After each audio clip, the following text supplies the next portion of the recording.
shortage of dumb people doing really stupid things. Welcome to another edition of Idiotology with Lynch and Taco. 101.1 WJRR. Bunch of freaking idiots. All right, hey, reminder, all this week in the mornings, the prize for You Say It, We Play It is a pair of tickets for Trans-Siberian Orchestra. Their annual trek through Orlando is closing in on holiday time, so TSO's coming. You vote for You Say It, We Play It. That qualifies you for the tickets, and you can get qualified each morning by voting. JR Facebook page, tell us which Tesla song you want us to play back at 9. Yeah, that's the featured artist this morning. 3 choices. The one with the most votes will play. Then one of you will be randomly picked, and we'll give you the TSO tickets. Pretty straightforward deal. Want you to think about this. Living in a situation where you have someone, it could be an apartment or a condo or whatever, where you have neighbors either above, below, sides to you, or all of the above.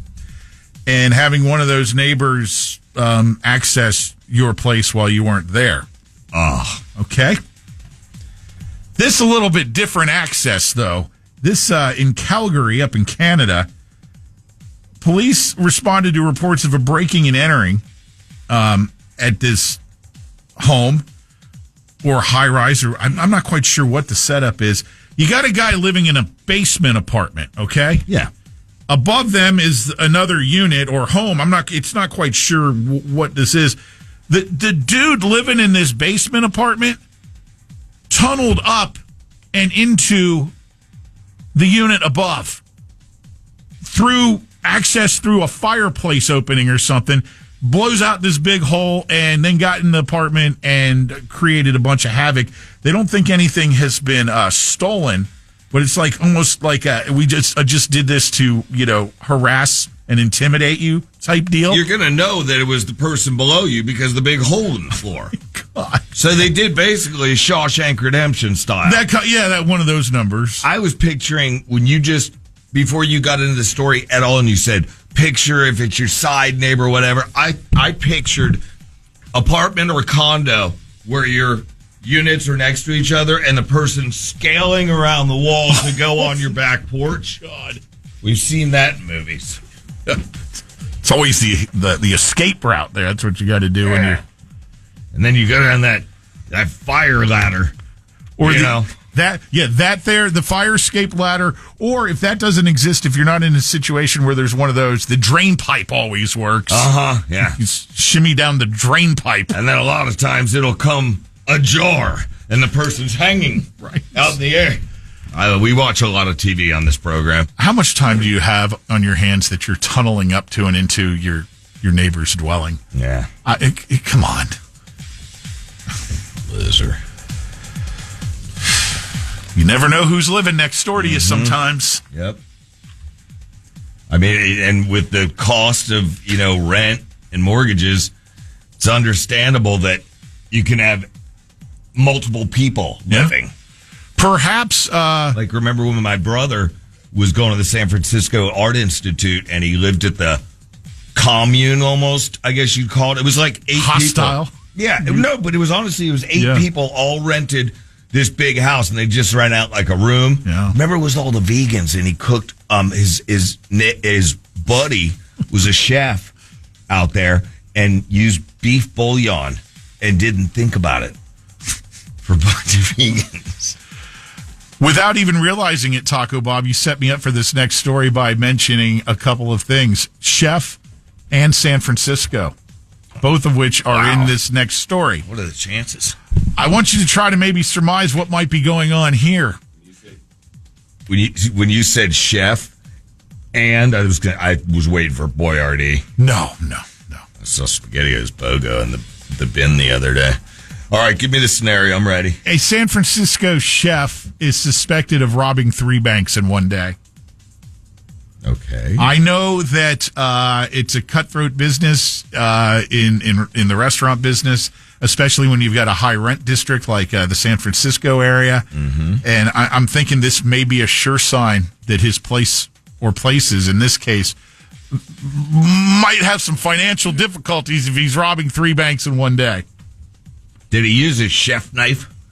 as a weapon. Walks into the bank with his chef hat on. What's that? Apron. What is that called? The thing Chef that coat? they keep their pens in. The Pocket chef's protector? The chef's coat. Yeah, they've always got pens in that. Usually a thermometer, a pen and a thermometer. Right. I have a few of those jackets. If you're ever feeling like you want to wear one. Actually, you should just give me one, and like one weekend when there's a lot of drinking going on, and I get the grill fired up. Perfect. I'll just come waltzing out. All right, let me do my thing here on the Charbroil 7000 Deluxe. Let me take a look, because I think it says Taco Bob on it. So that kind of is a, little down. You could just put a piece of tape over it. But I do want it back, in case I ever decide I need to use it. In my pocket, I'll just put another beer rather than a thermometer and a pen. Yeah. Yes, chef. Here's your money. I'll never forget when I worked at Charlie's Lobster House. Did you have to say yes, chef, there? Wait, is that a newer thing? No, I did not. Because, we had a head chef. Is that a newer thing in restaurants? I believe so. Or maybe it's just high-end, like super high-end places. But it seems newer to me. It's almost like military academy type. Yeah. I need more respect. I get it. If you went to chef school, God bless you. That is not easy. But I remember when I worked at Charlie's, Pat, and I wore the chef coat with my shorts, usually. Chef coat, shorts, whatever. And every now and then they'd say, hey, can we talk to the chef? We really want to compliment him. And out comes this, Pat, look at me. And imagine me right out of high school and in high school, and I'm the chef, and I'm like, oh, yeah, no problem. I've got on the hat and stuff. All right. What is the difference between just using the term chef and being an actual certified chef? Because I don't think I wasn't certified. I'm just asking. Well, I was certified, but I wasn't a certified Isn't that chef. Stolen restaurant valor? Yeah. That's stolen restaurant valor. Whatever. If I'm running the damn place, I consider myself a chef. Well, I'm sure they don't. Why doesn't a line cook get chef title? Because he's the sous chef, if he's even getting a title. No, in all honesty, if you want to be called a chef, you should have went to school. No, I'm just asking. I wasn't a restaurant guy. At a culinary institute. Well, except for those 15 minutes once when I was 12 or 13 or whatever it was. Mm-hmm. I do think that, to answer your question, I do think that, yes, chef is a newer thing. Yeah. Just like, obviously, in the last 5 years. Heard. I hear another person say that. There is the one that I respected in the restaurant, which is door, because you had swinging doors, Pat. Yes. And I once was in a rush, so I'm like, I got to get this food out. Oh, that damn busboy forgot to bring the butter for the bread. And I walked, and a door opened up. Tray full of God knows what all over you, huh? With that busboy that forgot my butter. I have lobster on the front of my waiting shirt, because at that time I was waiting. Oh, God. I do not miss those days, man. Woman in Zanesville, Ohio is leading an effort to try to convince the state to rename State Route 666. I didn't know there was a State Route 666. I bet that sign gets stolen way more than any of the other ones. I don't know. Come on, all the heathens that are in this world. I know. I'm just staying. Like I told you before, if I'm on Waze or Google Maps, I'm doing an alternate route. What if Route 666 is absolutely the fastest route and there's a 30-minute delay in the other available route? Are you getting on Route 666? Depends how much time I have on my hands, Pat. I'm definitely not stealing the sign. Think if I brought that home to my Catholic what's going to happen? You're going to go to hell? My Catholic school teacher's wife. Hey, Bob, listen, I'm all about using the garage as a man cave and everything. Could you please take the 666 sign down? JR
WJRR.